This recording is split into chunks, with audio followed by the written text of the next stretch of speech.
ছোট মা, তুমি ঠাকুরের চিনি চুরি করে খাচ্ছ, বাবা আসো তুমি বলে দেবো। খেলনা, তোকে আমি চোখ বেঁধে রাক্ষসের জঙ্গলে ছেড়ে দিয়ে আসবো, তুই আর ফিরেও আসতে পারবি না, তোর বাবাকেও বলতে পারবি না। জঙ্গলের গাছের পাতা ছিঁড়ে ছিঁড়ে ফেলে চিহ্ন রেখে যাই, তাহলে আমি ফিরে আসতে পারবো। আয় আয় মা, তুই থাক পড়ে এই জঙ্গলে, আমি চললাম। মা তুমি কোথায়? আমি তোর মা না, সৎ মা। কোথায় গেলে মা? এই তো রাক্ষসের জঙ্গল, কোন দিকে যাব? ওই তো পাতা ছিঁড়ে ফেলেছি, ওই দিকে যাই। এই তো পাতা, এই তো পাতা। এ কি, আমি কোন দিকে এলাম? আমিই তো জঙ্গলের পথ হারিয়ে ফেললাম। না, কতদিন মানুষের মাংস খায়নি, চল তোকে আজ পুড়িয়ে খাবো। বাঁচাও।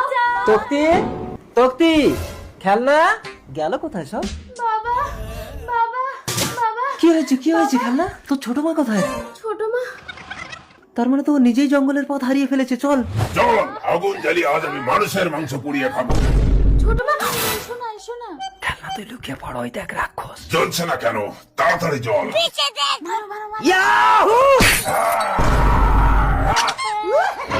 বাবা, খেলনা, তুই আসিস না। অপরূপ সুন্দরী নারী, আমার কতদিনের ইচ্ছা মানুষের সাথে বিয়ে করবো। আয়। তুমি আমার বাবা মাকে ছেড়ে দাও, তাহলে আমি তোমাকে বিয়ে করব। বাবা মাকে না ছাড়লে কন্যাদান করবে কে আমাকে? এক নারীর হিসাবে আমি দানব হয়েছি, কোন নারী যদি আমাকে বিবাহ করে তবেই আমি মানুষ হতে পারবো। এসো দানব, আমার কন্যাকে দান করে আমি তোমাকে দানব থেকে মানুষ করব। যদি দানব হয় মানুষ